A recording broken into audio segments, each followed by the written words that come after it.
In the middle years of the 19th century, when maps were still shaded in imperial colours and ships stitched continents together with wind and sail, the River Thames moved steadily through London. Its waters were never truly quiet. Even at dawn, before the city fully stirred, the river carried the soft creak of hulls, the dull knock of ropes against wood, and the distant calls of men already at work. The Docklands rose along its banks as a world within a world, built not for comfort, but for movement, trade, and endless labour. The docks were vast enclosed spaces of stone and iron, designed to hold the wealth of half the globe. Tall walls surrounded them, shutting out the streets beyond and keeping what lay inside under strict watch. Within these boundaries, masts crowded the sky like a forest stripped of leaves. Ships from the Americas, Africa, India, and the Far East arrived heavy with cargo, their sides darkened by long journeys. They carried sugar, tobacco, tea, cotton, and spices, each crate stamped with marks that told stories of distant lands few dock workers would ever see. To many in London, the Docklands were symbols of national pride. Newspapers praised them as proof of British dominance, calling the Thames the busiest river on earth. Politicians spoke of progress and prosperity, of commerce flowing as smoothly as the river itself. From afar, the docks seemed orderly and powerful, a machine that turned global trade into wealth. From close within, they were something else entirely. The air was thick with mixed scents that never fully faded. Salt water blended with coal smoke, damp wood, and the sharp smell of cargo freshly unloaded. In summer, the river carried warmth and rot together, while winter brought cold mist that clung to skin and clothing. Fog often settled without warning, softening the edges of ships and warehouses until everything seemed blurred and distant, as though the docks existed halfway between reality and memory. Men moved constantly through this space, their lives shaped by tides and timetables they did not control. They walked with purposeful slowness, conserving energy for the heavy lifting that defined their days. Many wore the same patched coats year after year, their boots worn thin by stone and water. Their faces carried a quiet seriousness, not dramatic or loud, but steady, formed by long hours and uncertain reward. Work in the docks followed rhythms older than any single man. Cargo had to be unloaded quickly to avoid loss or damage, and every delay cost someone money. Cranes groaned as they lifted crates, chains rattled, and horses strained against wagons that rolled toward warehouses. The sound never fully stopped. Even pauses were filled with echo, as if the docks themselves remembered every movement made within them. The wealth passing through the Docklands was almost unimaginable to those handling it. Barrels of sugar worth more than a worker's lifetime earnings were rolled across stone floors by men who might not afford a proper meal that night. Fine silks and tea leaves crossed hands that were cracked, swollen, and numb from cold water. The contrast was not spoken aloud. It did not need to be. It existed in every glance, every careful movement of goods that were never meant for the people touching them. Beyond the dock walls, narrow streets pressed in close, crowded with lodging houses, taverns, and small shops. These neighbourhoods depended entirely on the river. When ships arrived, money flowed briefly into pockets already full of holes. When trade slowed, hunger followed. Families lived close together in damp rooms where the sound of the docks carried through thin walls, a constant reminder that work might come or might not. The Docklands were also places of control. Guards patrolled the entrances, watching for theft with trained suspicion. Goods vanished easily in such crowded spaces, and punishments could be harsh. A man accused of stealing might lose his job, his reputation, and any chance of steady work. Fear lived quietly among the workers, not as panic, but as a low, constant awareness of how quickly survival could slip away. Despite this, there was a strange calm to be found within the docks, especially during early mornings or late evenings. When the light softened and shadows stretched across the water, the river reflected broken images of masts and clouds. In those moments, the docks seemed almost peaceful, as if resting bet. Ween demands. Men paused to warm their hands or share brief words, their voices low and measured. These small pauses did not change their lives, but they offered moments of stillness. Ships themselves carried silent histories. Their decks were worn smooth by countless feet, their sails repaired again and again. Some had survived storms that swallowed others whole. When dock workers touched these vessels, they touched distant weather, unseen coasts and journeys that blurred together in time. Yet the men unloading them remained anchored, returning each night to the same streets and rooms. The Docklands shaped London in ways that were rarely acknowledged. Entire industries depended on them, from shipbuilding to finance.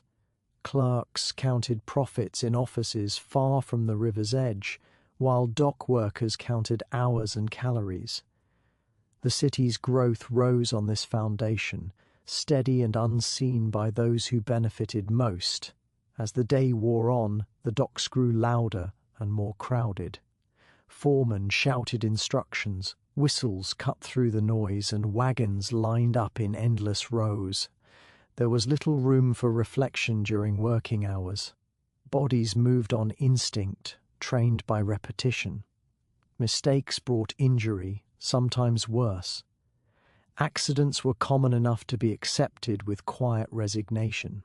Yet even in such a demanding place, routines created familiarity. Men learned the personalities of certain ships, the habits of specific crews, the timing of tides. Knowledge passed quietly. From all, their workers to younger ones, not as lessons but as warnings and habits. Lift this way, stand there, watch the rope. Small guidance kept people alive. When evening approached and the light faded, the docks did not empty completely. Night work continued for some cargoes, lit by lamps that cast uneven circles of yellow light. Reflections trembled on dark water, and the river seemed deeper, more secretive.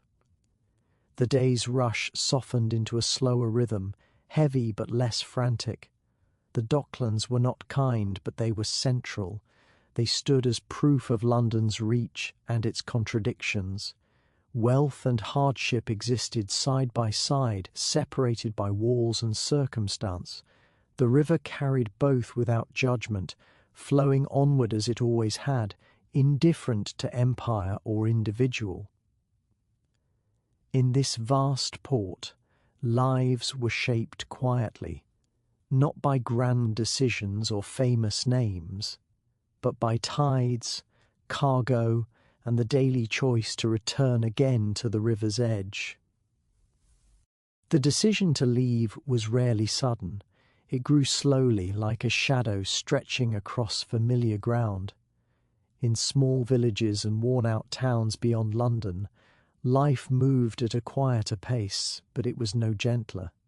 Fields that once fed families no longer yielded enough.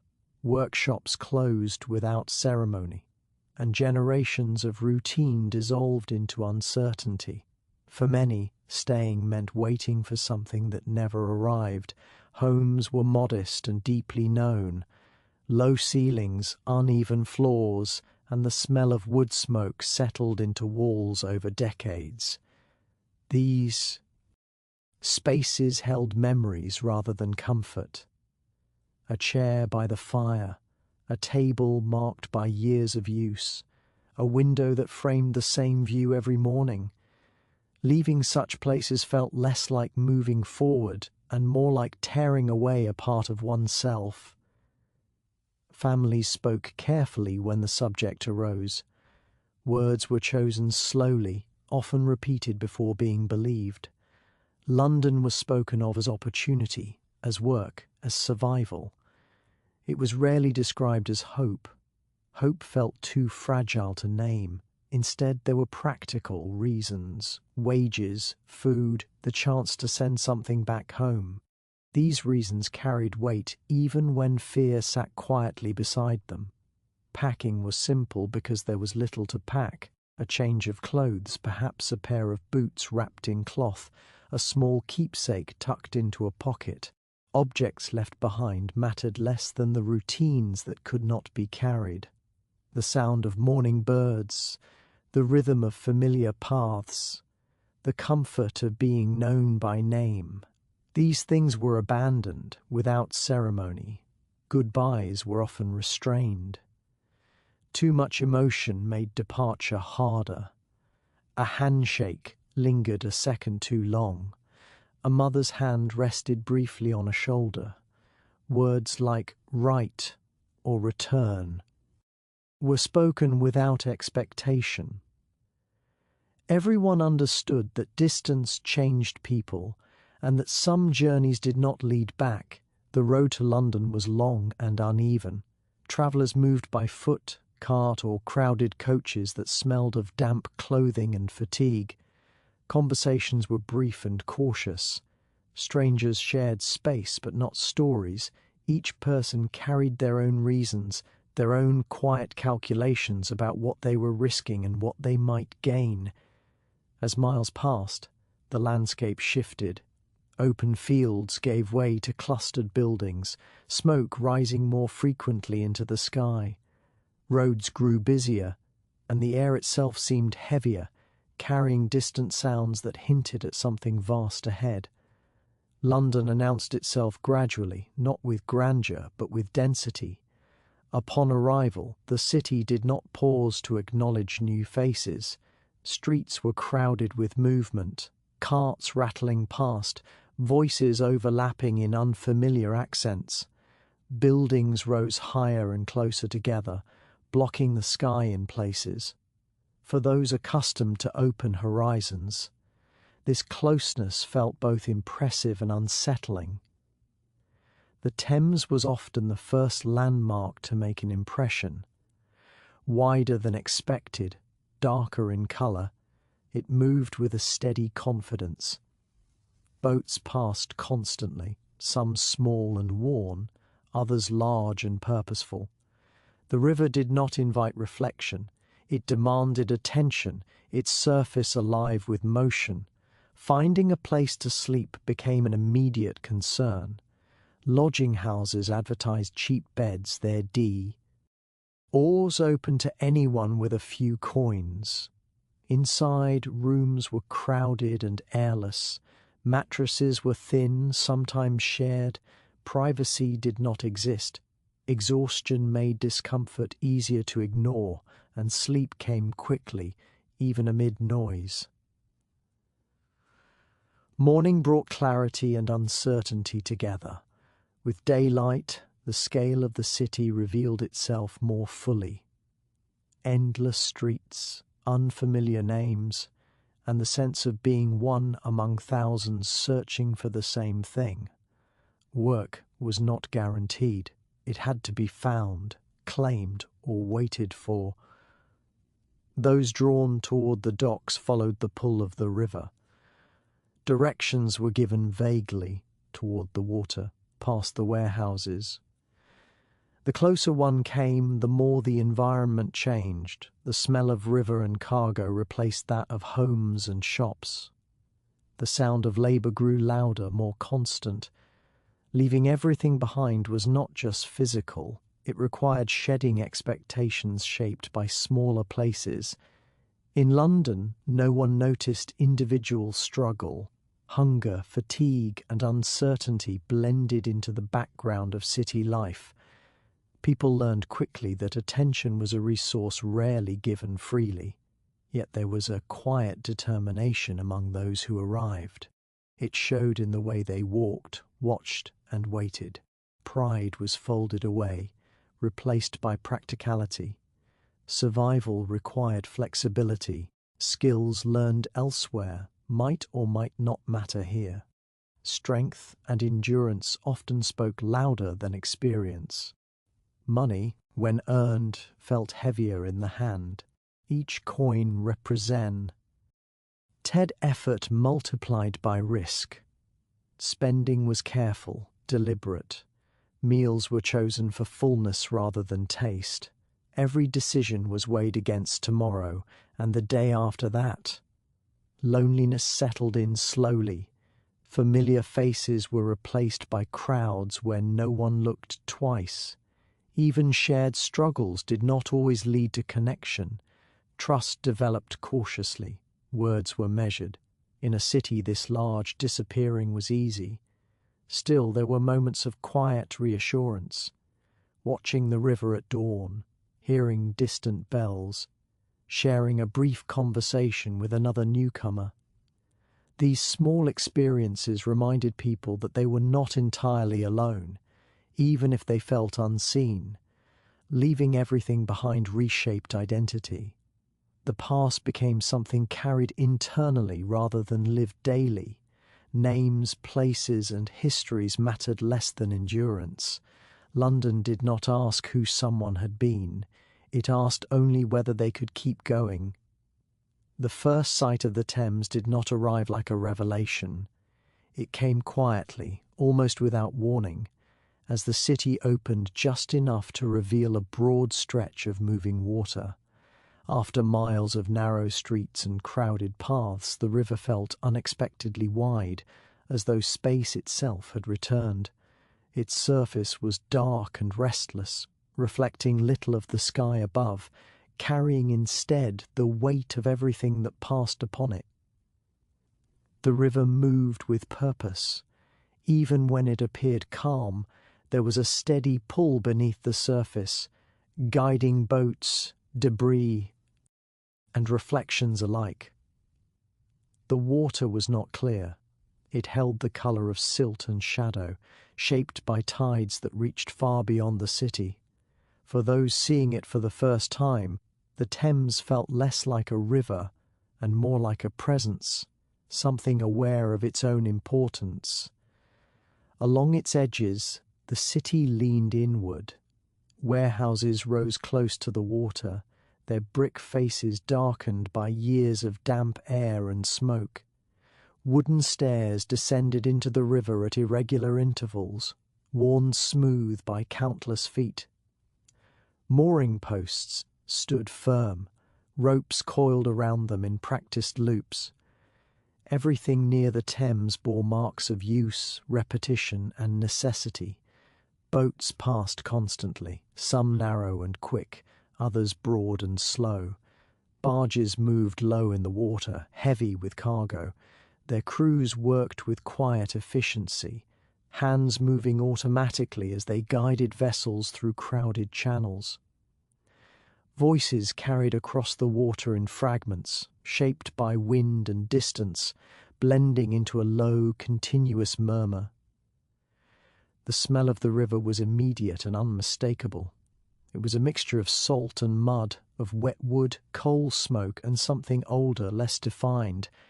At certain points, the scent grew stronger, rising from the water in warm weather or clinging to clothing in the cold. It was not pleasant, but it was honest, revealing the river as it truly was. Standing at the edge, one could sense the rhythm of the tides. The water rose and fell with quiet authority, indifferent to human schedules. Objects near. The shore shifted subtly, ropes tightening or loosening as levels changed. This movement governed everything connected to the docks, shaping workdays and wages without explanation or apology. People gathered along the river for different reasons. Some watched for incoming ships, eyes scanning the horizon for familiar shapes. Others waited for work, lingering near docks and landings, hoping to be noticed. A few simply stood still, absorbing the scene, their thoughts slowed by the steady motion of the water. The Thames carried stories without revealing them. Its surface reflected broken images of masts, clouds, and buildings, never holding one long enough to become clear. Beneath that surface lay memories of storms, collisions, and quiet crossings. Ships arrived with signs of long journeys etched into their hulls, scars that spoke of distant seas and unseen dangers. For newcomers, the river inspired both attraction and caution. It promised work, movement, and connection to something larger than themselves. At the same time, it felt unforgiving. The water did not pause or soften. It moved forward, drawing everything along with it, including those who depended upon it. Sounds along the Thames formed a steady backdrop. Chains clinked, ropes creaked, water lapped against wood and stone. Occasionally a sharp call cut through the noise, followed by brief activity before settling again. These sounds blended into something constant, a reminder that the river never truly rested. Lig. HT behaved differently near the water. Reflections shifted and trembled, making buildings appear unstable, as though they might dissolve into the river at any moment. On overcast days, everything seemed muted, colours flattened by mist. On clearer mornings, the water caught pale light, offering brief moments of brightness that faded quickly. The Thames also revealed the scale of London in ways streets could not. Standing by the river, one could see how far the city stretched, how many lives pressed against its edges. Bridges spanned the water with quiet confidence, carrying endless movement above, while boats slipped beneath without pause. Those who came seeking work often lingered longer than intended. Watching the river became a way to steady thoughts, to prepare for what lay ahead. The movement of water offered a strange comfort, its predictability contrasting with personal uncertainty. No matter what happened, that the Thames would continue its course. Yet the river demanded respect. Accidents were not rare, and the water showed no preference for strong swimmers or careful men. Stories circulated quietly among workers. Warnings passed without drama. The Thames was useful, essential, and dangerous in equal measure. As time passed, familiarity replaced first impressions. The river became less remarkable, more routine. It turned into a measure of time, of work, of survival. But that first sight remained somewhere beneath the surface of memory, a moment when the scale of London reverent revealed itself fully. In the presence of the Thames, individual lives felt smaller, yet strangely connected. Each person standing at its edge became part of a larger movement, carried forward by a river that had shaped the city long before they arrived and would continue long after they were gone. The dock walls rose high and solid, built from stone and iron with a purpose that was never hidden. They were not designed for beauty nor for comfort. They existed to protect wealth.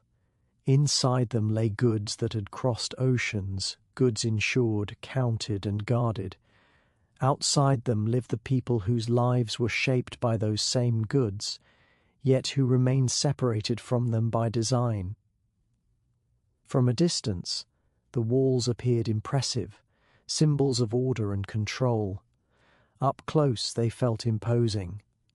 Their height blocked views of the river and the ships within, turning entire neighbourhoods inward. Streets ended abruptly at their edges, forcing life to bend and cluster in narrow spaces nearby. These barriers did more than contain cargo, they divided experience. Inside the dock boundaries, movement followed rules. Entry points were limited and watched carefully. Guards stood at gates, their presence quiet but constant. Every crate, barrel, and bale was recorded, its value known to someone far removed from the physical effort required to move it. Theft was feared not because it was common, but because it was inevitable. Hunger created temptation, and temptation required enforcement beyond the walls. The streets told a different story. Narrow lanes twisted between closely packed buildings, many of them poorly maintained. Brickwork crumbled, wood warped, and windows remained small, as if reluctant to invite in the outside air. These streets were often damp, sunlight reaching them only briefly each day. The smell of the river lingered here too. Mixed with refuse and smoke from small fires, homes were crowded and temporary in spirit, even when people lived in them for years. Rooms were rented by the week or the night. Families shared space with strangers. Privacy was a luxury rarely afforded. Conversations carried through thin walls, blending together until individual voices lost distinction. Silence was uncommon, but peace was rarer still. The contrast between inside and outside the dock walls was not accidental. It was efficient, keeping workers close but separate reduced disorder within the docks while ensuring a ready supply of labour. Men could be called upon quickly and dismissed just as easily. The walls kept wealth secure and struggle contained. Children grew up in these streets with a clear understanding of boundaries. They knew where they were welcome and where they were not. Play happened in alleys and corners, games shaped by limited space and constant supervision. The river was nearby, but often out of sight, hidden behind stone and gates that might as well have been miles away. Taverns and small shops lined the streets closest to the docks.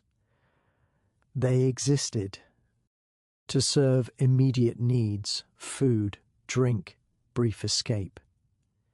Inside, air was thick and voices low. These places offered warmth and familiarity, even if only temporarily. Debts were remembered. Promises were fragile still. They provided moments of relief in otherwise demanding lives. The wealth passing through the docks rarely touched these streets directly. Wages were earned slowly and spent quickly. A good week might mean fuller meals and fewer worries. A bad one could mean borrowing, selling possessions, or going without. Stability was elusive, always just beyond reach. At night, the streets changed character. Lamps cast uneven light, shadows stretching and shifting with every movement. Sounds softened but did not disappear. Footsteps echoed, voices carried farther. People moved with caution, aware of both familiarity and risk. Everyone knew one another by sight, if not by name. The walls loomed even more heavily after dark.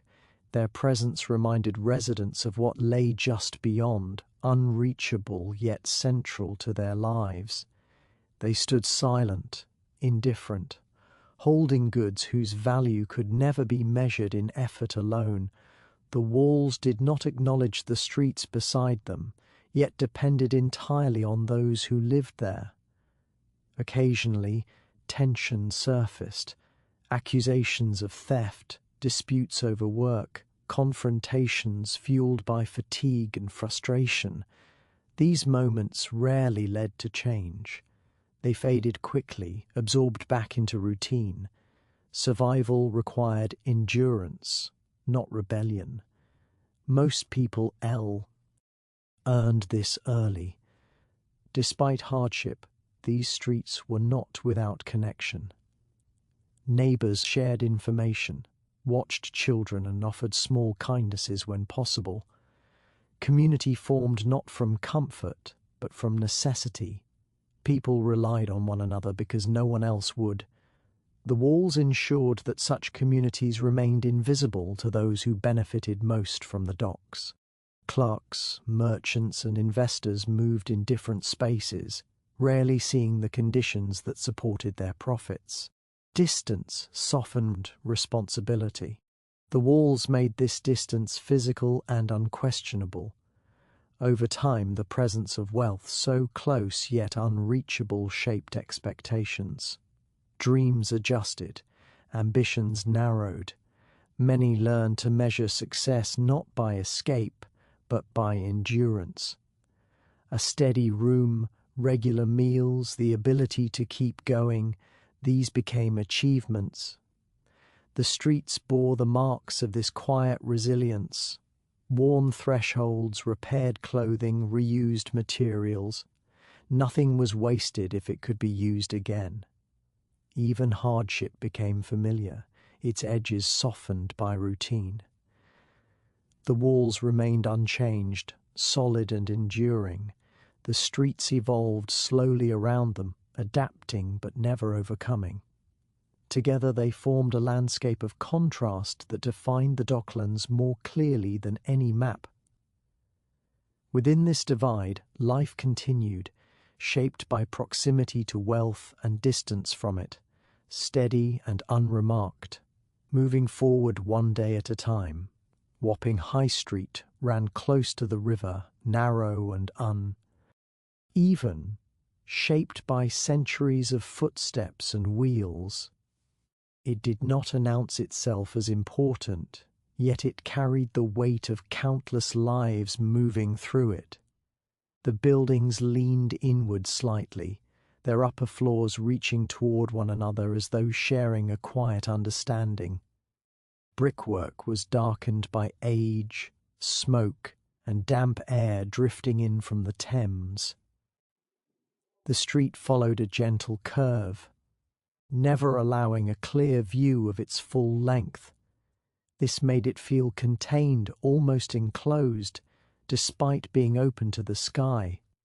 Shops and taverns sat side by side, their signs faded and practical. There was little decoration. Function mattered more than appearance here. Doors opened early and closed late, responding to the unpredictable rhythms of dock work. Movement along Wapping High Street was constant but unhurried. People walked with purpose, conserving energy, their attention fixed ahead. Dock workers passed alongside sailors newly arrived, their clothing marked by long journeys. Others lingered near doorways, waiting, watching, measuring opportunity by the hour. The air carried layered scents. The river was always present, mixed with cooking food, spilled ale, damp wool, and smoke from nearby chimneys. These smells changed subtly throughout the day, but never fully disappeared. They settled into clothing and skin, becoming part of the street's identity. Lodging houses were among the most prominent buildings. Their windows revealed little, curtains often drawn, interiors dim even in daylight. Inside, rooms were rented quickly, beds filled and emptied without ceremony. Names were forgotten easily. What mattered was payment and availability. Comfort was secondary to shelter. Taverns offered a different kind of refuge. Their interiors were low-ceilinged and worn, tables marked by years of use. Conversations stayed close to the surface, rarely turning personal. Drinks softened the edges of exhaustion, if only briefly. For some, these spaces were the only places where time felt less demanding. Children moved through the street with familiarity, weaving between adults and carts. They learned early how to avoid trouble, how to stay visible without drawing attention. Their play adapted to limited space, laughter brief and often quieted quickly. Wapping High Street was not unkind to children, but it did not protect them either. Shops sold necessities rather than luxuries: bread, tools, rope, simple clothing. Prices fluctuated with supply and demand, and credit was offered cautiously. Shopkeepers knew their customers by face, if not by name. Trust developed slowly, shaped by consistency rather than friendliness. The street also held moments of stillness, early mornings before work began, when light touched the bricks gently and the river seemed quieter, late evenings when movement slowed and conversations softened. During these times, Wapping High Street felt almost reflective, as though pausing to observe itself. Sounds carried easily here. Footsteps echoed between buildings. Voices overlapped. The occasional shout from the river cut through everything else. These sounds formed a steady backdrop, familiar enough to fade into the mind, noticed only when they stopped. Despite its closeness to the docks, Wapping High Street was not part of them. It existed in their shadow, dependent yet separate. Workers passed through it daily, but few lingered longer than necessary. It was a place of transit as much as residence, shaped by people who rarely stayed long enough to leave lasting marks. Stories accumulated quietly along the street. Successes were small and temporary. Failures were common but rarely discussed. Life moved forward in increments, measured by days worked and nights rested. Grand ambitions found little room here. Yet there was a sense of belonging that came from repetition. Faces became familiar through daily encounters. Certain doorways felt safer than others. Certain stretches of the street offered a feeling of ease simply because they were known. This familiarity provided a fragile form of stability. Wapping High Street absorbed change without ceremony. New arrivals replaced those who moved on or disappeared. Buildings shifted purpose over time, but the street's character remained. It continued to serve those who relied on it, without promise or judgment. The river remained close, often unseen but always felt. Its presence shaped the street's rhythm, pulling people toward work and pushing them back toward rest. Wapping High Street existed in this flow, steady and enduring. It was not a place of destination. It was a place of passage, shaped by necessity and habit. Within its narrow boundaries, life unfolded quietly, one step after another, carried forward by the same forces that shaped the river beside it. Shadwell was a different world from Wapping High Street, though it lay just a short walk along the river. Where Wapping felt enclosed and quiet, Shadwell stretched and sprawled, chaotic yet alive with a restless energy. Narrow streets gave way to small squares, alleys, and hidden courtyards. The air smelled sharper here, a mix of salt water, tar, sweat, and the faintest hint of fish. It was a scent that marked the town unmistakably as a sailor's home. From early morning, the streets buzzed with preparation. Sailors readying for the river moved briskly, hauling barrels, mending sails, and checking knots. Their hands were rough, calloused from rope and rigging, and their faces carried the stories of journeys both short and long. Children ran alongside, learning the motions that one day might define their own lives. Even in their laughter, there was a note of seriousness, a reflection of the work that surrounded them. Taverns were the lifeblood of Shadwell, not the polished, quiet rooms of Wapping, but loud, warm spaces where voices carried over the clatter of mugs and the occasional fiddle. Sailors drank to drown the memories of long voyages, or to celebrate their safe return. On the floors, dust-absorbed spilled ale, and candlelight danced across rough-hewn tables, giving the rooms a flickering, intimate warmth. Conversations overlapped in a jumbled chorus, Stories told in bursts of laughter or sudden silences, the docks themselves were never far away, and the sounds of the river seemed to follow the streets. The splash of oars, the creak of timber, and the cries of seagulls created a rhythm that shaped the town's heartbeat. Life in Shadwell moved according to the tides. When the river rose, so did activity, and when it fell, a quieter patience settled over the town. Shops in Shadwell were small but essential. Sailmakers, coopers, chandlers, and fishmongers lined the streets. Each had its place, and each served a particular need. Sailors relied on these trades, sometimes purchasing supplies with coin, other times leaving goods in credit, promising payment after a voyage.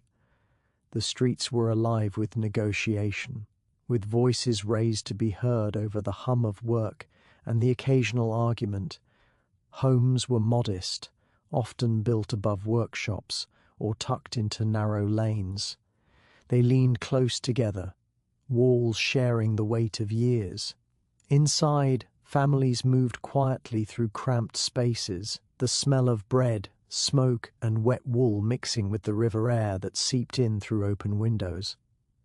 Stories were passed down here as well, tales of fathers lost to the sea, mothers waiting by the water, and children dreaming of distant lands.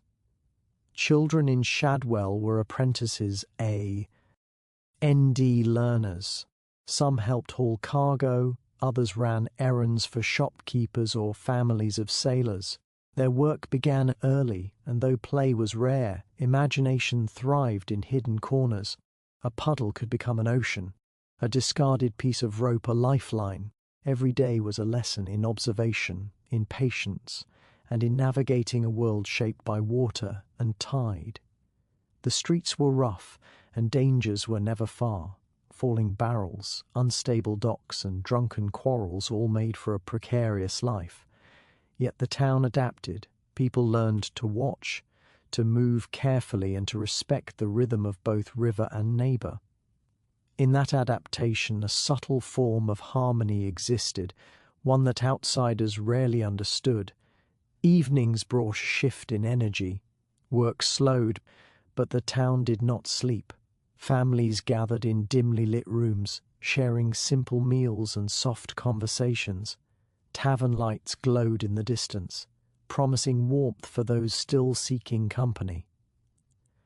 The river reflected the faint gleam of lanterns and moonlight, reminding everyone that life in Shadwell was always tethered to its waters. Despite the constant presence of labour and the hardships of daily life, Shadwell had a resilience all its own. There was humour in the streets, found in quick jokes, playful arguments, and the occasional song carried across the docks. Community formed naturally here, built on shared experience and necessity. Strangers quickly learned that cooperation was more valuable than conflict. Trust was earned in small increments, through repeated action and reliability. The rhythm of Shadwell was unrelenting. Tide, trade, work, and rest flowed together seamlessly. Even the quiet moments were punctuated by the distant sound of water lapping against the docks, or the subtle clink of metal from a ship being prepared. Life here demanded attention and awareness, yet offered its own rewards. Security found in routine, companionship in shared struggle, and fleeting joy in simple pleasures. And so the streets of Shadwell moved with a steady pulse, rough and unpredictable, yet deeply familiar to those who called it home. The river's presence shaped everything, anchoring the town in its own unique life. It was a place of work, of waiting, of laughter and exhaustion, all blended together in the salt-tinged air. Here, sailors prepared to leave or return from faraway lands, families maintained fragile stability, and children learned, little by little, the ways of a world tethered to the endless motion of the Thames. Shadwell was a town alive with the rhythm of survival, with resilience in every cobblestone and lesson in every narrow lane. It had no need for grandeur, for recognition, or for the approval of outsiders. It existed simply because it had to, and within that necessity it had created a life uniquely its own. The streets of early Liverpool were alive in a way that demanded constant attention, in the neighbourhoods known as the coding houses. Survival was both a daily struggle and an art form. These narrow, crumbling buildings leaned against one another as if in mutual support, their wooden frames sagging under years of damp and neglect. Inside, rooms were small, low-ceilinged and shadowed, barely allowing enough light to reach the corners where children slept stacked on thin mattresses or even the bare floor. Families shared every inch, often 3 or 4 generations living in a single room. The term coding house didn't come from computers, of course. It referred to the close-knit, almost coded existence of the people who lived there, where every sound, gesture, and glance carried meaning. The inhabitants had developed unspoken rules for survival: who could borrow what, which alley to avoid after dark, where to find work without paying a middleman. Life was negotiated constantly, and knowledge of these subtle codes could mean the difference between safety and hardship. Water seeped through the floors and walls, and the dampness left a persistent smell of mould and decay. Windows, often broken or missing, were patched with scraps of cloth, cardboard, or wooden boards. The cold winter air blew in through gaps in the walls, mingling with the heat of small coal stoves that struggled to warm entire families. Smoke curled toward the ceiling, carrying the scent of burnt coal and meagre cooking fires, a reminder that comfort was fleeting and resourcefulness permanent. The streets outside were no less harsh. Muddy paths, filled with refuse and stagnant water, created obstacles for anyone moving through the area. Rats scurried in the alleys, quick and daring, always searching for scraps, while the occasional stray dog added a layer of tension. Children learned early to dodge danger, to step carefully, to listen for approaching voices, and to keep their heads low. Play existed, but it was intertwined with observation and the subtle practice of survival skills. Neighbours relied heavily on each other. In coding houses, a borrowed bit of coal, a shared pot of soup, or a small piece of clothing could sustain a family through the coldest nights. Community was built on necessity, but it was genuine. People watched over each other's children, helped repair broken roofs, and warned one another of approaching trouble. Trust was essential, fragile and constantly tested. Those who learned the codes well could navigate the hardships with a sense of quiet confidence. Those who did not often fell behind or out of sight entirely. Employment in these areas was irregular, uncertain, and exhausting. Men worked long hours in the docks, factories, or as day labourers, their hands raw from rope, coal, or machinery. Women often stayed home, tending to children, washing clothes, or sewing garments for neighbours. Sometimes they took small jobs in local shops, but wages were low and competition fierce.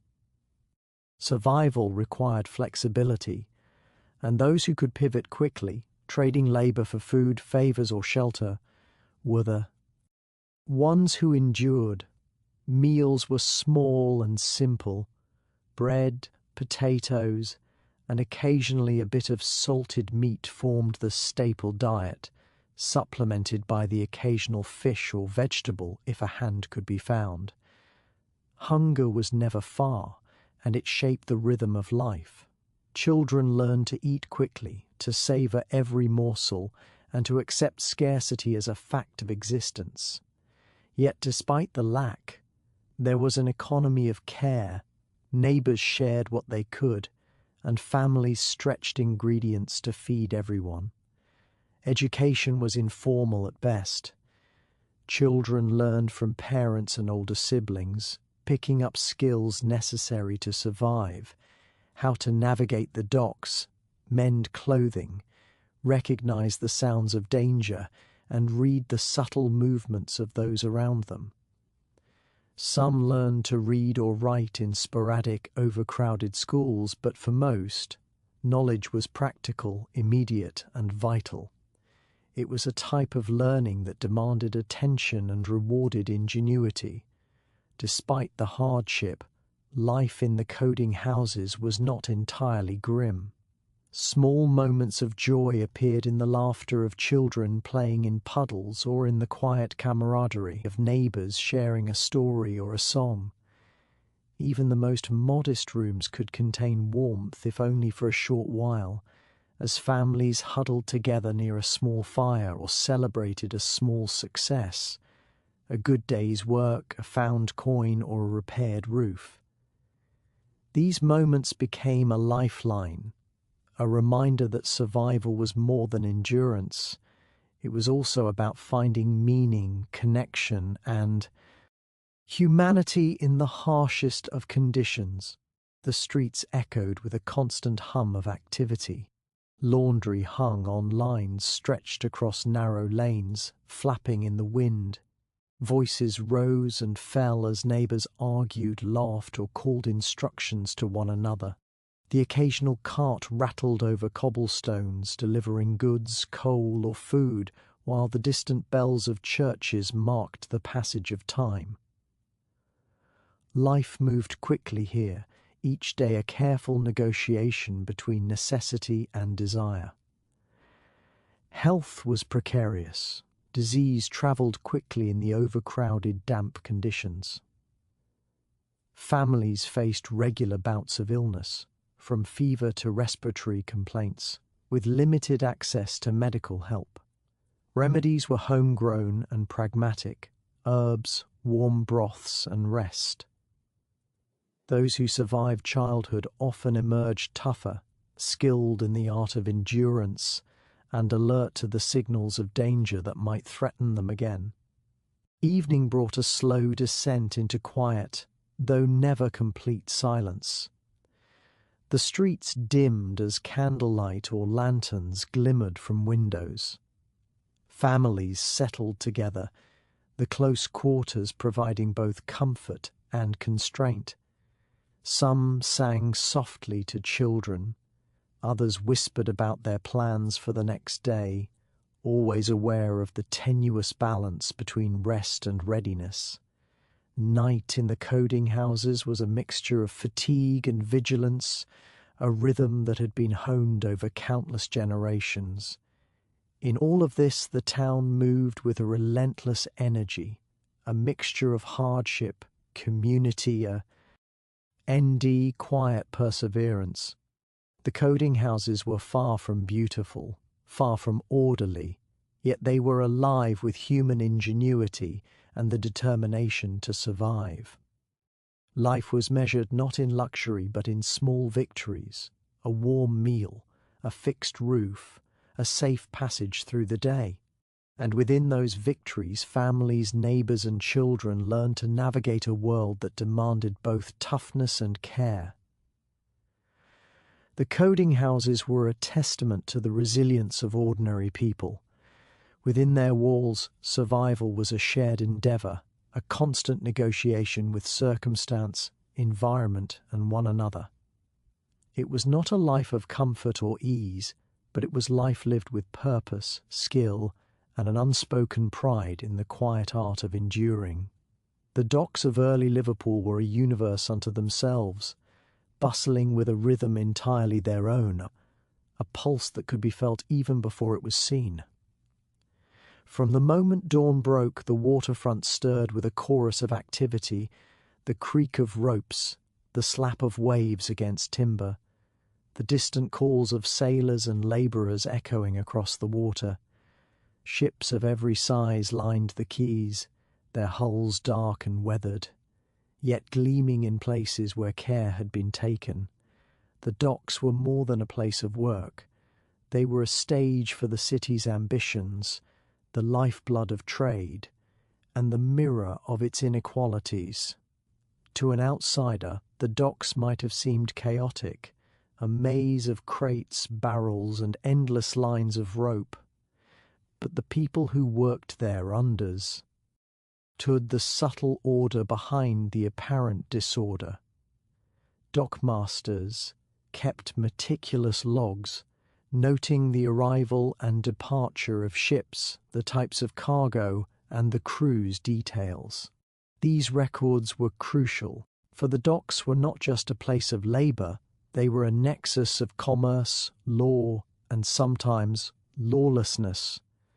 Knowledge of these logs and of the way shipments moved through the port could make or break a man's livelihood. Sailors were the most visible actors in this drama. They moved with practiced ease, climbing rigging, adjusting sails or loading cargo with an efficiency born of necessity. Their bodies were trained by repetition, their hands raw from rope burns and labour. The work demanded strength, endurance, and an almost instinctive understanding of balance and timing. A moment's hesitation could mean injury or loss, yet despite the dangers, there was a certain poetry to the movements, a choreography shaped by years on the sea and on the docks. The labourers who unloaded and stacked goods worked under the same relentless pace, though often with far less recognition or reward. They were paid by the day or the task, their wages modest and inconsistent. The work was grueling, lifting heavy barrels of flour, sacks of sugar, or crates of textiles from the hold of a ship, moving them across slippery planks and uneven cobblestones, and finally storing them in warehouses or small shops. Sweat mixed with the salt spray of the river, and the smell of fish, coal, and tar filled the air.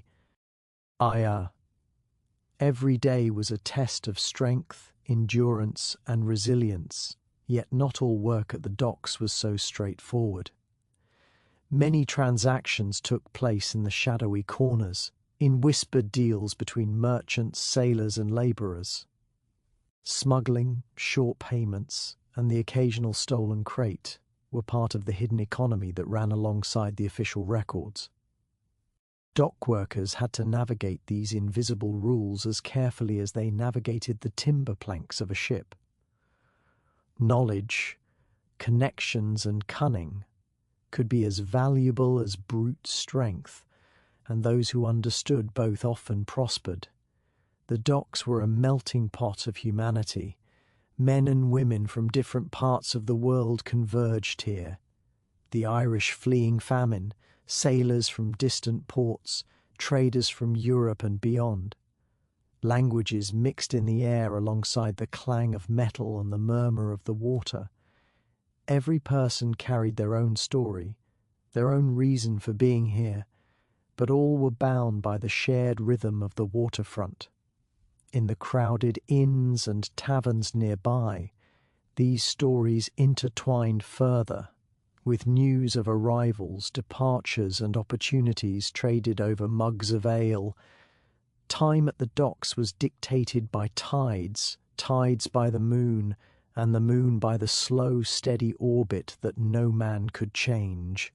The ebb and flow of the water mirrored the constant movement of labourers, sailors, and cargo. At high tide, ships could be manoeuvred into position, ropes tightened and loosened, goods loaded more efficiently. At low tide, cranes and pulleys struggled to reach the hold of the vessels, and workers had to adjust, improvising with ingenuity to keep operations running smoothly. Every day brought challenges, and every challenge demanded skill, endurance, and patience. Children were often present too, though rarely officially employed. Some delivered messages between ships or warehouses. Others helped carry light cargo or assisted in the inns and taverns. Their presence added another layer to the environment, small, observant, and learning the rhythms of the docks long before they reached maturity. For many, this early exposure to work was both education and apprenticeship, a way of understanding the mechanics of the city and the value of effort. The warehouses lining the docks were cavernous, filled with the scents of far-off lands. Sugar from the Caribbean, cotton from India, tea from China. Each crate and sack held more than material goods. They carried the stories, economies, and struggles of people across continents. Dock workers often knew only the weight and shape of these items, not their full journey or the hands they had passed through.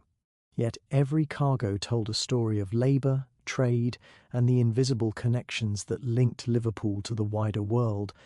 Evenings at the docks brought a slower rhythm. Some ships departed with sails full of wind, their crews calling farewells across the water. Others were left moored, waiting for tides or inspections, their cargo stacked and secured. The woe. Archias's pace eased but never ceased entirely. Repair work, preparation for the next day, and the careful tallying of records continued late into the night. Lanterns glowed like scattered stars along the quays, casting long shadows and illuminating the hard faces of men and women who had spent the day in relentless motion. Health and safety were constant concerns, though often poorly managed. Injuries were common: crushed fingers, bruises and sprains from heavy lifting, falls from rigging, and accidents with ropes and cranes. Disease spread easily in the damp warehouses and crowded lodgings nearby. Workers relied on home remedies, shared knowledge, and the occasional doctor if one could be afforded. Survival was about resilience, but also about caution, an ever-present awareness of the dangers inherent in a life tied to the docks. The social structure of the waterfront was layered. Dockmasters and merchants held authority, deciding which goods were loaded, who was employed, and how records were kept. Labourers and sailors worked within this framework, negotiating daily for fair pay, opportunities, and security. Amid this hierarchy, informal networks thrived, friendships, alliances, and rivalries that could shift with the tides or the arrival of a new ship. Success depended on skill, knowledge, and sometimes a bit of luck. Luck that could turn a day of labour into a payday or a disaster. Yet despite the toil, danger, and hierarchy, the docks were alive with possibility. Every ship that arrived carried the promise of work, profit, or a story from afar.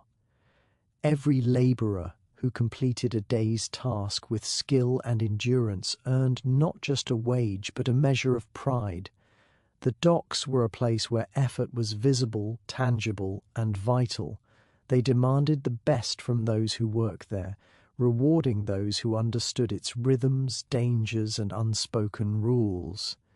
In the end, the docks were more than just a place of labour. They were the beating heart of Liverpool's connection to the world. Each plank, rope, and barrel was a testament to human skill and perseverance, a reflection of the city's ambitions and a marker of its inequalities. For those who worked there, understanding the docks meant understanding life itself, its hardships, its fleeting joys, and the delicate balance between survival and opportunity. Here, amid the clatter of crates and the salt-scented air, life moved in a rhythm that was at once demanding and mesmerizing. To know the docks was to know the pulse of the city, the hum of commerce, and the quiet courage of those who made it all possible. Before the city of Liverpool truly woke, the docks already hummed with a quiet energy, a prelude to the clamour that would soon envelop the waterfront. The first hints of light spread lazily across the sky, brushing the river with a pale silver sheen. Mist lingered over the water, curling like soft smoke around the hulls of the ships, and the distant calls of gulls punctuated the stillness. At this hour, Everything seemed suspended between night and day, a fragile moment of calm before the labour and chaos of commerce fully descended. For many dockworkers, the call of dawn was not merely a poetic idea, it was a summons. The day began long before the sun climbed above the rooftops, with lanterns lit in the cobbled streets and along the piers. Those who lived nearby emerged quietly, careful not to wake the families resting behind shuttered windows. Their feet echoed against wet cobblestones as they made their way toward the quays, the sound mixing with the soft slap of water against the wooden pilings. Each step marked a beginning, a daily ritual repeated countless times, a testament to endurance and habit. The river itself seemed to breathe in rhythm with the city. Tides shifted silently beneath the mist, carrying small boats and larger ships alike toward their destinations. Fishermen in skiffs cut through the water with measured strokes, nets trailing, bringing in the remnants of night's catch. Their movements were deliberate, almost meditative, a quiet counterpoint to the frenetic activity that awaited further along the docks. The smell of brine mingled with the earthy scent of wet wood and coal, creating a perfume both sharp and comforting to those accustomed to it. Sailors already awake moved with purposeful energy, climbing rigging or securing lines, preparing their vessels for the day ahead. The morning air carried the faint creak of wood and the whisper of rope sliding. Rough hands skilled from years at sea. Some ships had arrived overnight, their cargo still stacked in the hold, awaiting the labourers who would unload it. Others were readying to depart, sails folded but eyes already fixed on distant horizons. At dawn, the docks were a theatre of preparation, where every small action was part of a larger, intricate performance.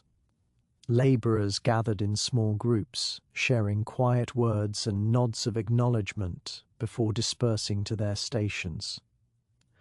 Work at the docks demanded cooperation, coordination, and trust. Each person understood their role and its importance, whether lifting crates, securing cargo, or documenting the day's arrivals.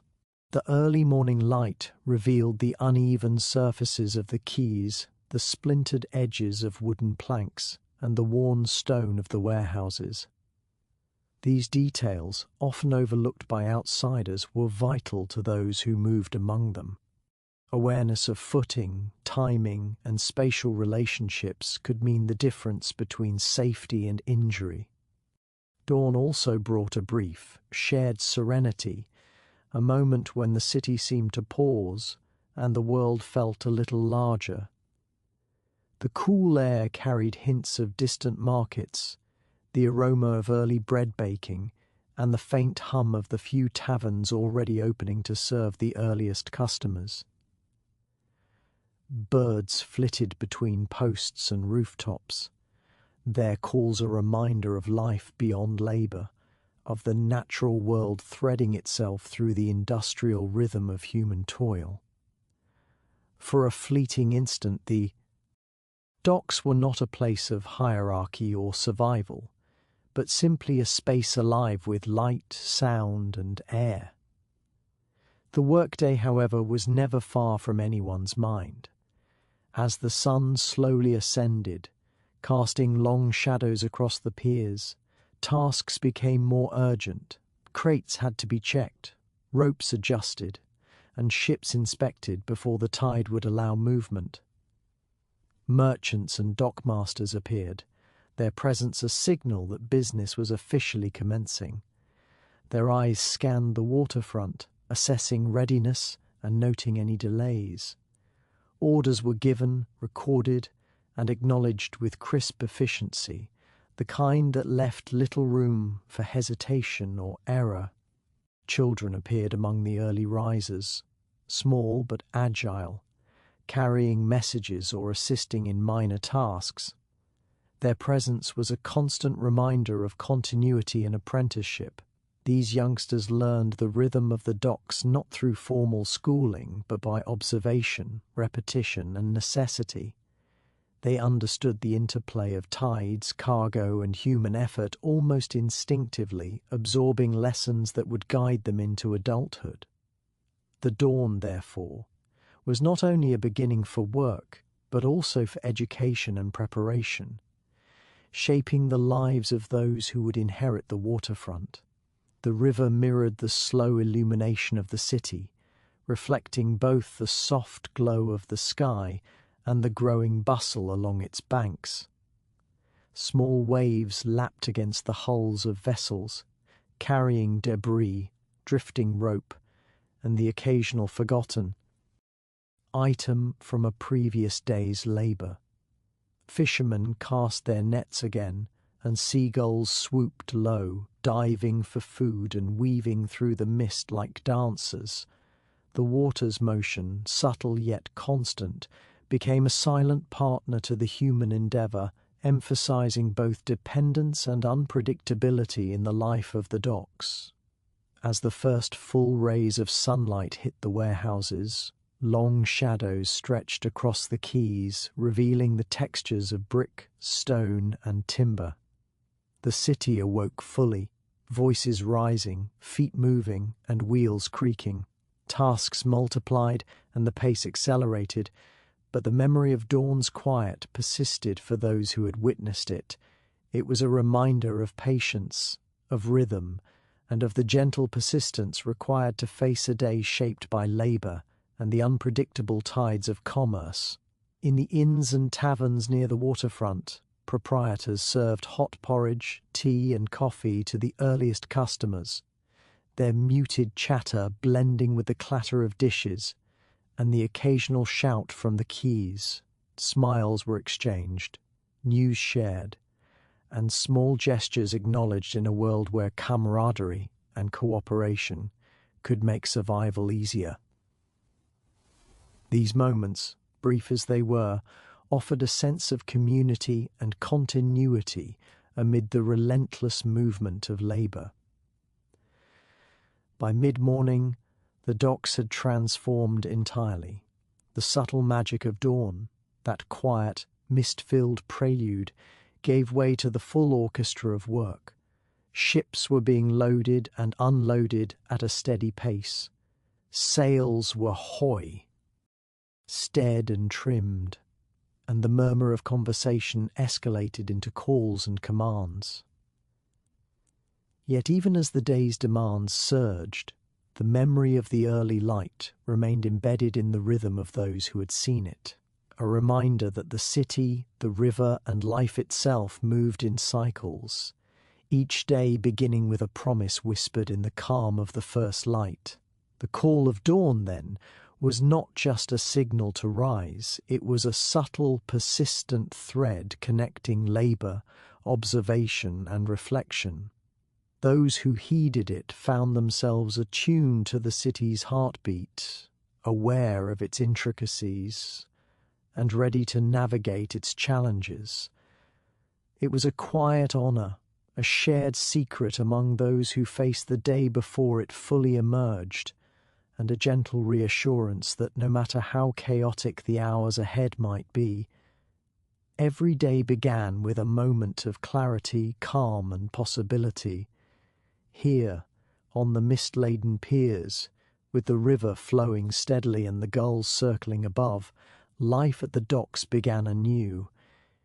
It was a rhythm as old as the tide, as constant as the sun, and as necessary as breath, a call answered faithfully, day after day, by all who depended on the river, the ships, and the unseen currents of opportunity that shaped the waterfront. The morning haze over Liverpool's streets lingered longer than usual that day, giving the city a muted, almost dreamlike quality. Sunlight struggled to break through the pale mist, and the cobblestones glistened with the remnants of a recent rain, making each step echo soft, like the city itself was holding its breath. Here, in the spaces between bustling markets and the darkened alleys, life played out in quiet contrasts, the opulent homes with polished doorsteps and iron gates, and just beyond, the cramped tenements where shadows clung to every corner, and the smell of damp stone mixed with coal smoke. For those walking these streets, it was a daily reminder of a harsh truth. In a city of such energy and ambition, some would be chosen, and many others forgotten. The docks were alive as ever, but within the organised chaos, there was an undercurrent that few outsiders noticed. It was the rhythm of inclusion and exclusion, the unspoken hierarchy that dictated who would thrive and who would merely endure. Sailors, merchants and labourers moved with purpose, but beneath the bustle, the patterns of favour and neglect were subtle yet unmistakable. A newly arrived ship might be welcomed with open arms, its crew quickly integrated into routines, while another vessel might languish, overlooked, its cargo ignored or delayed. And just like the ships, the people of Liverpool experienced the same tides of fortune. Some were elevated, entrusted with responsibility and opportunity, while others were left to navigate the shadows, struggling to be noticed at all. Children playing near the quays understood this more than most. They observed who was rewarded, whose work was acknowledged, and whose voice went unheard. In alleyways and courtyards, youngsters practiced small trades, carrying messages, sweeping steps, or running errands, hoping that diligence or cunning would catch the eye of someone important. Yet they also learned quickly that effort alone was not always enough. Connections mattered, timing mattered, and sometimes luck, cruel and arbitrary, decided more than skill ever could. For them, being chosen was both aspiration and mystery, while being forgotten was a quiet, gnawing fear that shaped every cautious movement and careful word. Among the labourers, a sense of camaraderie existed, but it was constantly tinged with tension. Men and women worked shoulder to shoulder, yet the distribution of tasks often reflected favouritism or subtle prejudice. Those deemed reliable and capable were given the best assignments, lifting lighter loads, securing cargo, or working with the foreman who could advocate for them. Others were left with the heaviest, dirtiest work, or sent to the margins where oversight was minimal and danger greater. The line between recognition and obscurity could be thin, drawn by chance encounters, a well-timed word, or a single mistake that lingered in memory. In the taverns and coffee houses near the waterfront, gossip and rumour served as a form of social navigation, of influence. It was not always glamorous, and it rarely brought public recognition, but it offered autonomy and sometimes even advantage. Being forgotten, paradoxically, could provide freedom from scrutiny, allowing initiative that might otherwise be curtailed by expectation or oversight. The marketplace echoed this duality. Merchants and buyers moved through the streets with practiced urgency, selecting goods, making deals, and determining value. To be chosen for trade meant access to wealth and stability, while being ignored could mean hours of fruitless labour or the slow erosion of opportunity. Those selling wares learned to cultivate charm, wit, or persistence to attract attention, recognizing that favour could be fleeting and fickle. In the microcosm of the market, every glance, every nod, and every transaction carried weight beyond its immediate effect, shaping lives in subtle yet lasting ways. In the residential quarters, the same patterns persisted. Homes with better connections were maintained, repaired, and sometimes expanded, while others slowly decayed, their inhabitants trapped in cycles of neglect. Children noticed which families received visitors, whose voices carried authority and whose complaints went unheard. They observed that being chosen often correlated with appearance, reputation, or perceived loyalty, while being forgotten could result from a minor infraction, an unfortunate circumstance, or simply being unnoticed in a city of immense activity. These up this endlessly complex city. Morning arrived quietly in the dockside neighbourhoods, as it often did, without ceremony or kindness. A thin light slipped between narrow buildings, touching cracked brick walls and damp stone steps. The air carried a chill mixed with the smell of coal smoke and river water, familiar and unavoidable. In these streets, hunger was not an emergency, it was a condition of life, understood and accepted with a tired patience. People rose not because they felt rested, but because stillness offered no relief. Ned woke on a thin mattress laid directly over wooden boards that creaked with every movement. The room was small, its ceiling low, its walls stained by years of moisture and smoke. A single window faced the river, though only a narrow strip of water could be seen between rooftops and chimneys. That strip was enough. It reminded him where he lived and why each day demanded effort. He sat up slowly, already aware of the hollow ache in his stomach, an ache that never truly left but shifted in intensity from hour to hour. His mother was already awake, seated near the cold hearth. Her movements were careful and economical, shaped by long days of labour and nights without proper rest. She poured hot water over dark leaves and passed him a chipped cup. There was a small piece of bread, broken carefully to appear larger than it was. No words were exchanged, none were needed. Hunger had reduced conversation to glances and habits, to shared understanding, carried silently between them. Outside, the streets were beginning to stir. Doors opened, footsteps echoed, and distant voices floated through the narrow lanes. Ned stepped into the morning with his coat pulled tight, the fabric worn thin at the elbows. He moved quickly, not from urgency but from familiarity. The streets belonged to him as much as to anyone. He knew where puddles collected, which alleys stayed dry, and which corners required caution. Hunger sharpened awareness. It trained the eye and disciplined the body. As he walked toward the docks, the city revealed itself in layers. Shopkeepers lifted shutters. Carts rattled over uneven stones, and early labourers gathered near the river's edge. The smell of fish, tar, and damp rope grew stronger with each step. Ned paused briefly near a warehouse where discarded crates lay stacked unevenly. Sometimes a loose nail or length of twine could be salvaged and traded. Today there was nothing worth carrying. He moved on without frustration. Disappointment was a luxury he could not afford. Hope existed in small forms.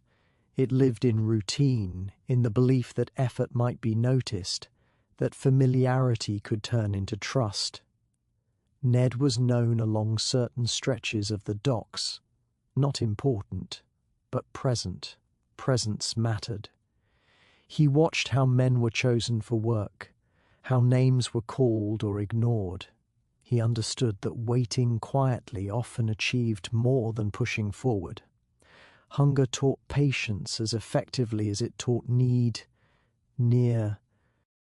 Verse spoke softly, its movement constant beneath the veil. It did not hurry. It did not resist. It moved as it always had, fog or no fog. That steadiness offered reassurance. The Thames had seen worse obscurities than this and continued regardless.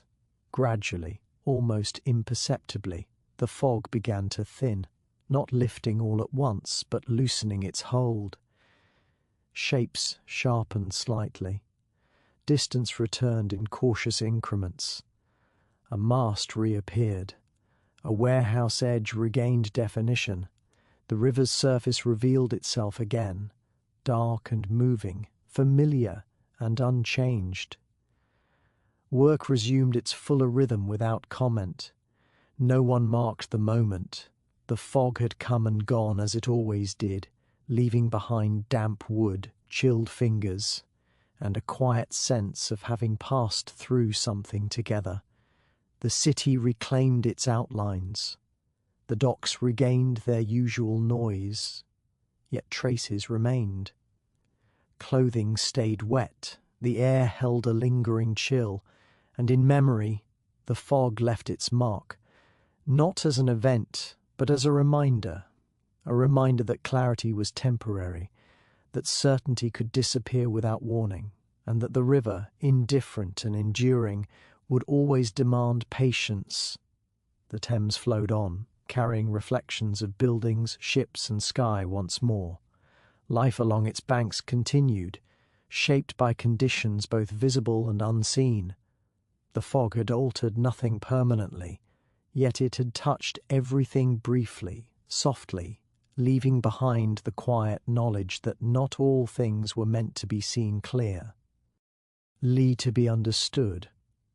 Not every crate that arrived at the docks followed the same path. Some were counted, recorded, and guided carefully into warehouses with names written in ledgers. Others moved differently. They passed through hands without ink or stamps, guided by quiet glances and unspoken agreement.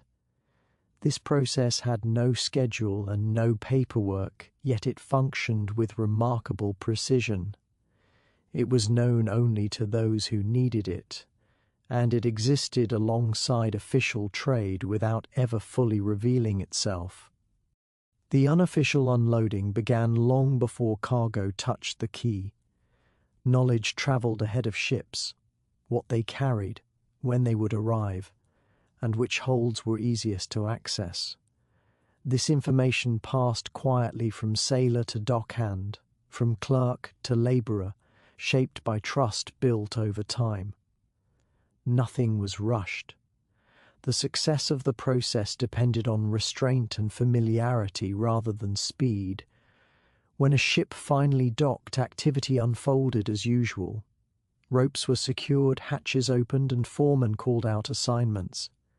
Within this ordinary flow, subtle deviations occurred.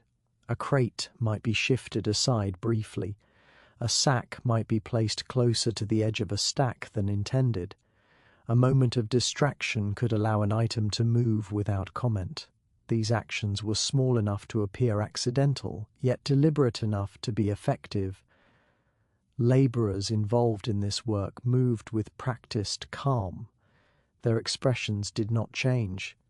Their movements matched the rhythm of everyone else on the dock. The goal was invisibility, not efficiency. Drawing attention defeated the purpose. Each action blended into the noise, weight, and repetition of unloading. Goods chosen for unofficial removal were rarely extravagant. Sugar, tea, tobacco, cloth, tools, items that could be divided, traded, or sold quickly. Large or distinctive cargo attracted notice and risk. The system favoured modest value spread across many hands. Losses appeared as shrinkage, damage, or accounting error, absorbed by the scale of commerce passing through the port. Once separated, goods followed carefully planned routes. A crate might pass through 3 or 4 hands before leaving the dock area. Timing mattered. Movement occurred when oversight was thin, when attention was directed elsewhere, when noise and activity provided cover. Paths through warehouses, alleys, and courtyards were memorized and adjusted as conditions changed. Children often played a role. though rarely in ways that looked like work. They carried messages, scouted pathways, and watched for unfamiliar faces. Their presence raised little suspicion. To most, they were simply part of the landscape, moving freely through spaces adults could not. What they saw and reported helped the system adapt and remain unseen. Women received and redistributed much of what left the docks unofficially. In kitchens, back rooms, and shared courtyards, goods were divided according to need and agreement. Food was stretched. Materials were repurposed. Items moved again, traded for services or other supplies. The unofficial unloading did not end at the dock. It extended into homes and neighborhoods, becoming part of daily survival. Risk was constant, but it was managed collectively. No single person controlled the process. Responsibility was shared, making it difficult to isolate blame. If suspicion arose, operations paused without discussion. Patience preserved the system more effectively than confrontation. The river and the docks provided endless opportunities. There was no need to force one moment. Those excluded from this world sensed its presence without understanding its structure. They noticed how certain families never went entirely without, how food appeared even when wages did not, how some workers survived long periods of irregular employment. The explanation was never spoken aloud. It existed as shared awareness rather than open knowledge. Official authority focused on large discrepancies and visible theft. The unofficial unloading avoided both. Its success lay in moderation. Nothing taken was essential to the ship's journey or the merchant's profit. The scale was small enough to disappear within daily operations. The system did not challenge power. It navigated around it. Night offered additional cover. Lamps cast uneven light, and shadows deepened between structures. Sounds blended together. Movement became harder to track. Goods already separated during the day could be relocated more easily. Doors opened briefly. Carts rolled quietly. Routes shifted with familiarity. There was no celebration in this work. It carried no pride, only necessity. Participants understood the balance they maintained. Taking too much endangered everyone. Speaking too freely ended trust. The unofficial unloading relied on discipline as much as opportunity. The docks accepted this parallel activity without acknowledgement. They had seen centuries of trade, loss, and adaptation. They held no memory of intent, only of motion. Crates came and went, hands lifted and lowered. The river carried ships onward, indifferent to what remained behind. By morning the dock would appear unchanged. Ledgers would reflect expected totals. Ships would depart on schedule. Warehouses would stand full or empty as required. Yet beneath that order, the quiet work of unofficial unloading had already fulfilled its purpose. It did not disrupt the city. It sustained it. It ensured that those living closest to the river, those whose labour built the port's wealth, could endure its uneven rewards. Without recognition or record, the system continued, shaped by necessity, restraint and silence. In this way, goods moved twice, once for profit, once for survival. Both journeys followed the same river, passed through the same hands and disappeared into the same city. Only one was written down. Payment did not always come in the form of coins pressed into a waiting palm. Along the docks, there were other currencies, quieter, less visible, yet just as valuable. Favours returned, names remembered, warnings given in time. These were the wages of silence, earned not through contracts but through restraint and reliability. Those who worked close to the river understood this instinctively. Speaking too much disrupted balance. Asking questions invited attention. Silence, practiced carefully, became proof of trust. A person who could be relied upon to see and not speak, to act and not boast, was worth more than one who demanded recognition.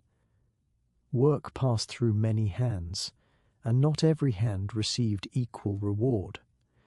Some received food left where it could be found. Others were offered steadier tasks, lighter loads, or safer positions. Nothing was explained. Gratitude was shown by acceptance, not acknowledgement. To question the arrangement was to risk exclusion. Silence also protected. It shielded individuals from blame when errors appeared in ledgers or cargo counts. It softened scrutiny. A quiet worker blended into the rhythm of the dock, becoming part of its background noise. Authority rarely lingered on those who drew no attention. Information travelled through absence as much as through speech. A task not offered was a warning. A delayed assignment was a signal. A nod, a pause, a look held for a moment longer than necessary conveyed more than words ever could. Those who listened carefully learned to navigate these signals with precision. Children absorbed this language early. They learned when to lower their voices, when to stop moving, when to disappear into the edges of activity. Silence taught timing. It taught awareness. It offered safety in places where explanation was dangerous. Women practiced silence differently. In homes and shared spaces, they spoke softly, passed information indirectly, and protected details that did not belong to everyone. Their quiet decisions determined how resources were used, how risks were managed, and how families endured. Silence here was not absence, but control. At times, silence carried weight. It asked for patience when hunger pressed. It demanded restraint when opportunity tempted excess. The reward was continuity. A person paid in silence was allowed to remain, allowed to work, allowed to survive without interruption. The docks reinforced this discipline. Noise was constant, yet meaning hid beneath it. Shouts covered quiet exchanges. Hammering masked movement. The river absorbed what was dropped, including words meant for no one else. Silence blended easily into such an environment. Authority misread this quiet. It saw compliance where there was calculation. It assumed obedience where there was cooperation shaped by necessity. Silence was mistaken for emptiness, and in that misunderstanding it thrived.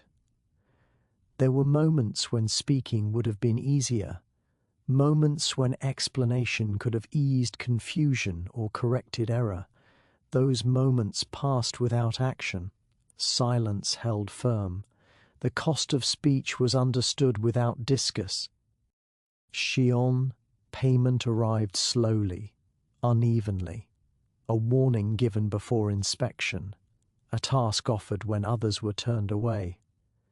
A portion set aside without comment. These were not gifts. They were acknowledgements, earned through consistency and restraint. Silence also demanded memory. Nothing written down meant nothing forgotten. Faces, actions, and reactions were stored carefully. Trust accumulated gradually. Once lost, it was rarely restored. As days passed, those paid in silence learned to measure success differently, not in wealth or recognition, but in continuity, in the ability to return each morning, in the absence of trouble, in the steady presence of work, however modest. The city beyond the docks remained loud and restless, but within this quieter economy, survival depended on knowing when not to speak. Silence did not promise comfort. It promised space. In that space, life continued, shaped by unspoken agreements and careful observation. Payment came not with sound, but with permission, to remain, to work, to endure, without drawing the wrong kind of attention. Silence, in the end, was not emptiness. It was a form of belonging, earned slowly and held carefully, as valuable as any wage carried home in the pocket. By daylight, he was known as a steady presence along the dock's edge, a man whose name appeared in the right places and whose face blended easily into the working crowd. He arrived on time, took assignments without complaint, and left when the light faded. Nothing out him drew notice. He lifted crates, checked ropes, and nodded when spoken to. In the official world of the docks he existed comfortably within expectation, but when daylight softened and the edges of the city loosened, another version of the same man moved through different paths. Not louder, not bolder, simply quieter. His steps avoided open streets. His timing adjusted, his attention sharpened. The same hands that handled cargo by day now guided information, favours, and quiet exchanges by night.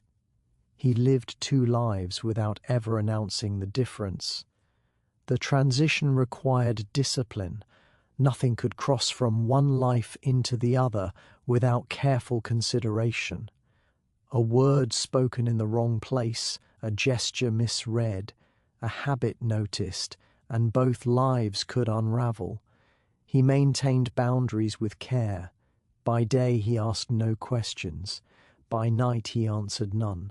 His home reflected this balance, sparse, orderly, unremarkable, nothing out of place, nothing worth remarking upon. Visitors were rare, and when they came they saw only what was intended.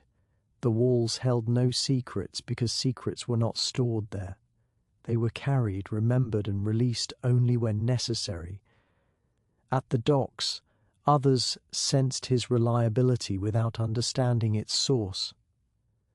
Foremen trusted his work. Labourers trusted his silence. He never hurried, never lingered. He watched more than he spoke, learned more than he shared. That restraint made him useful in both worlds. In the quieter hours, his role. He shifted subtly. He passed messages without appearing to carry them. He redirected goods without touching them. He connected people without introducing them. His presence made things move smoothly, but his absence was equally important. Knowing when not to be seen required as much skill as knowing where to stand. This second life was not built on ambition. It grew from necessity and observation. Opportunities appeared because he was dependable. Dependability invited trust. Trust invited responsibility. None of it was named. None of it was claimed. He understood the risks clearly. 2 lives meant double exposure. A mistake in either world threatened both. He adjusted constantly, adapting to changes in oversight, personnel, and mood. The docks were not static, and neither could he be. Emotion had little place in his work. Attachment blurred judgment. Sympathy created openings. He kept his distance without cruelty, offering help through action rather than sentiment. His value lay in consistency, not warmth, yet the separation was never complete. Fatigue crossed boundaries, hunger crossed boundaries, memory crossed boundaries. He carried the weight of both lives quietly, aware that no one could do so forever. Still, for now, balance held. Those who interacted with him saw only what applied to them. To some, he was simply another worker. To others, a reliable intermediary. No one saw the whole. That was by design. Being fully known was a risk he could not afford. The city itself supported this division. Its size, noise, and constant movement allowed people to exist in fragments. Faces passed daily without recognition. Paths crossed without connection. A man could be present and absent at the same time. At moments, standing near the river, he watched reflections shift on the water's surface. Buildings, lights, and shadows layered over one another, unstable yet coherent. The image reminded him of his own position, two shapes occupying the same space without merging. He did not consider his life unusual. Many lived this way, though few acknowledged it. Survival often required separation. Public order demanded simplicity. Private necessity demanded complexity. As night deepened, he returned home along routes chosen for familiarity, not speed. He closed his door, removed his coat, and sat in stillness. There was no relief, only quiet. Both lives rested temporarily, suspended until the next morning's demands. In that pause, the city continued outside, carts rolling, voices fading, the river moving steadily beyond sight.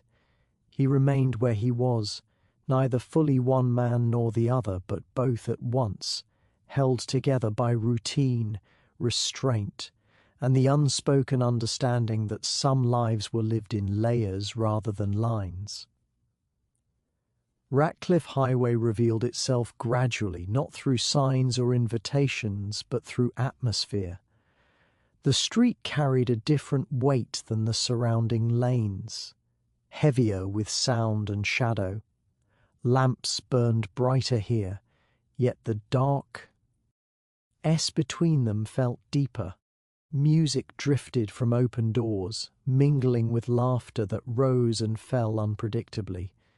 It was a place where the city loosened its grip, allowing certain behaviours to exist openly while still pretending not to see them. By day, Ratcliffe Highway looked almost ordinary. Shop fronts stood shoulder to shoulder, their windows displaying goods no different from elsewhere in the city. Sailors passed through in steady lines, errands were run, and carts rattled along the stone. Nothing in the daylight suggested excess. It was only when evening settled that the street changed its tone, revealing layers hidden beneath routine. As lamps were lit and shutters drawn, voices grew louder. Taverns filled quickly, their doors swinging open and closed in constant motion. Inside, warmth and noise replaced the damp chill of the river air. Drinks were poured without ceremony. Stories were told and retold, growing less precise with each telling. The street absorbed it all, holding sound like a vessel. Hidden vices did not announce themselves. They lived in corners, behind curtains, upstairs rooms and private agreements. Nothing here required explanation. Those who arrived knew what they sought, even if they never named it.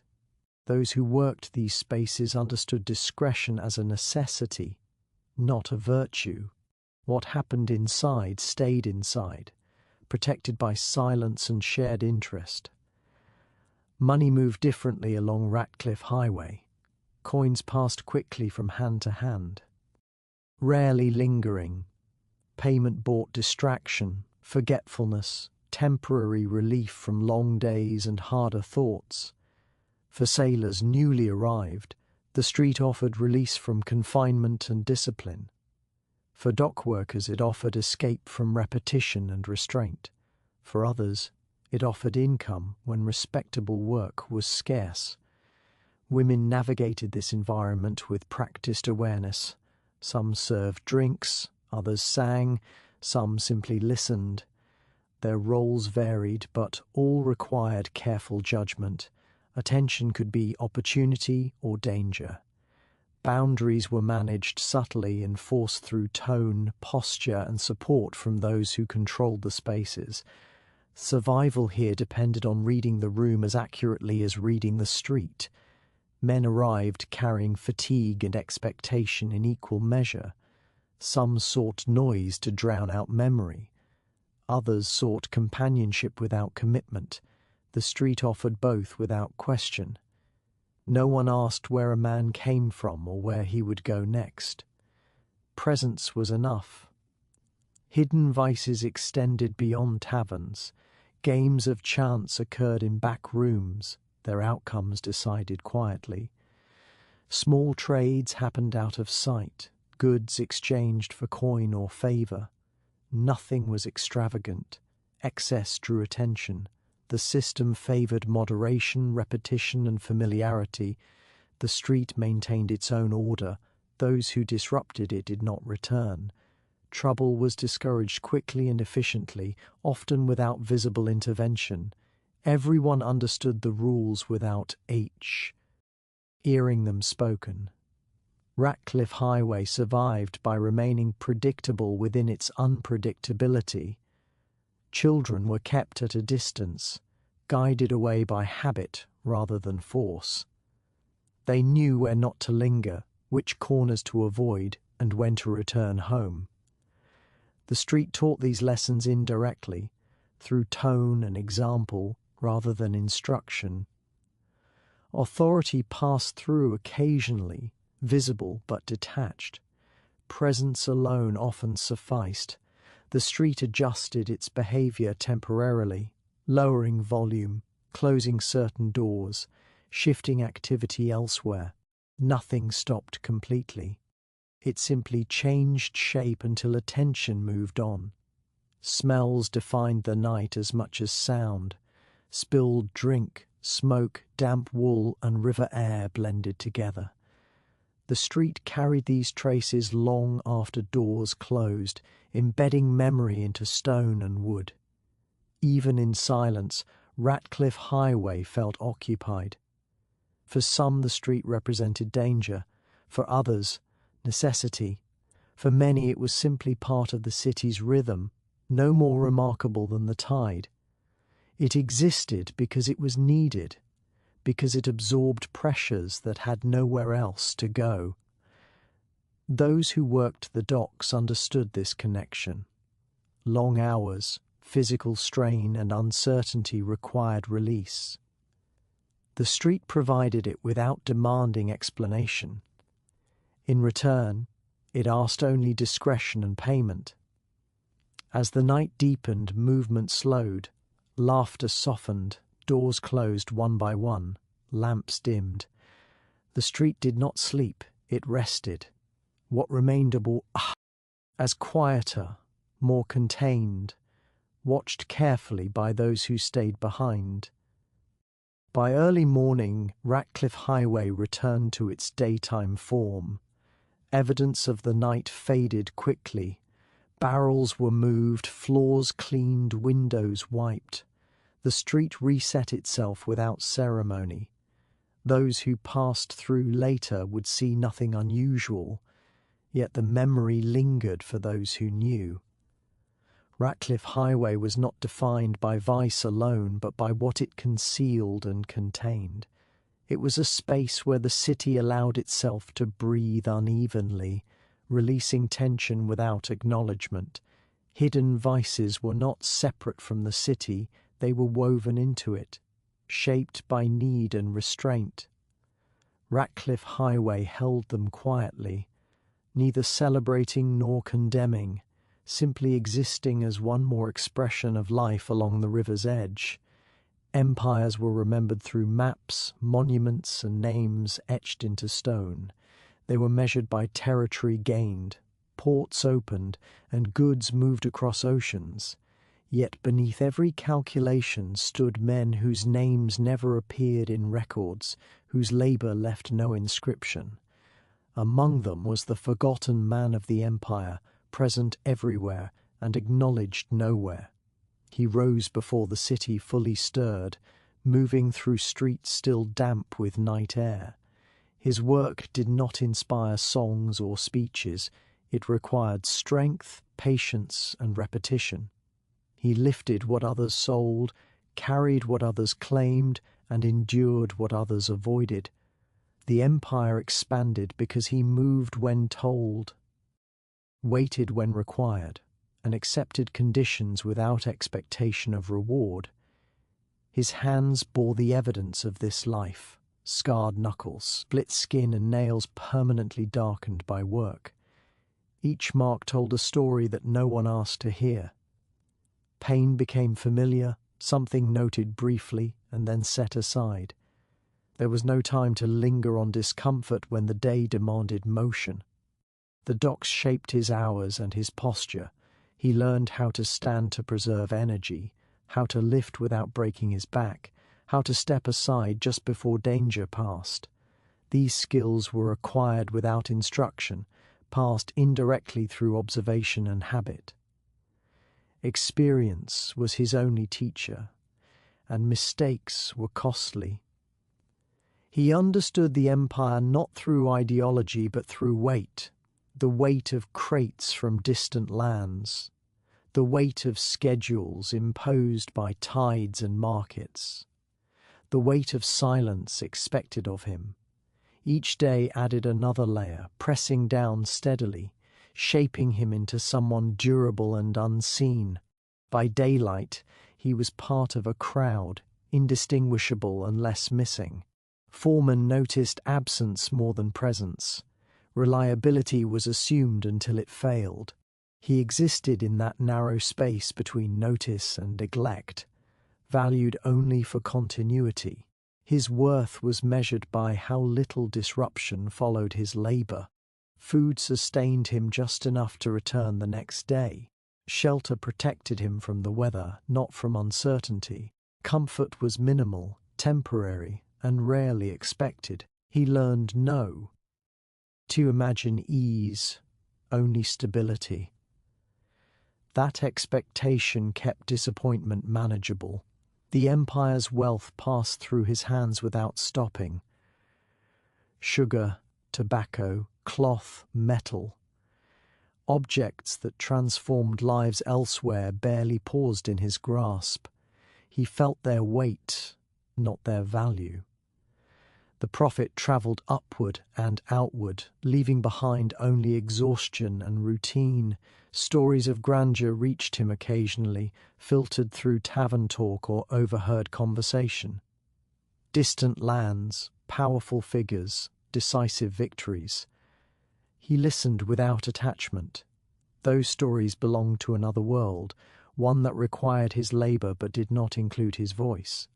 Even when laws changed or policies shifted, his life adjusted only slightly. New rules meant new procedures, not new outcomes. The structure remained, the expectation remained. He adapted quietly, as he always had, because adaptation was necessary for survival. The city relied on this quiet endurance. Streets were built, ships loaded, markets supplied because men like him appeared each morning without complaint. Their disappearance would be noticed only when systems faltered.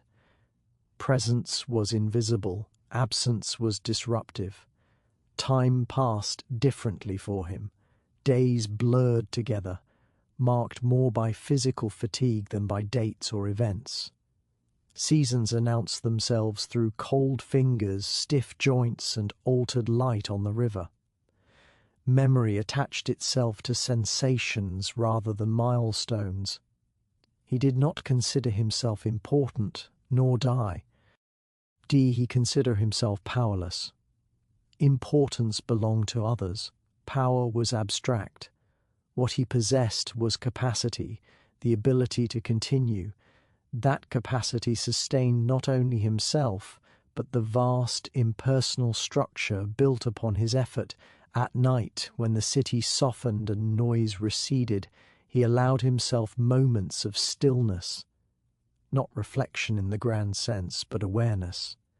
Awareness of breath, of muscle, of quiet. These moments restored balance enough to face another day. No record preserved his contribution. Ledgers tracked goods, not hands. Reports celebrated outcomes, not endurance. When he aged or faltered, someone else stepped into his place, repeating the pattern without interruption. The empire absorbed the transition effortlessly, yet without him, nothing moved. Every expansion depended on countless such lives, layered together, supporting weight without recognition. The empire's reach was built on this foundation, steady and silent. He belonged neither to history nor legend. He belonged to work, to repetition, to the space where effort met necessity. His life did not ask to be remembered, it asked only to continue, and so he remained, present, unacknowledged, essential. The forgotten man of the empire, standing at the edge of the river, carrying the weight of something vast without ever being named as part of it.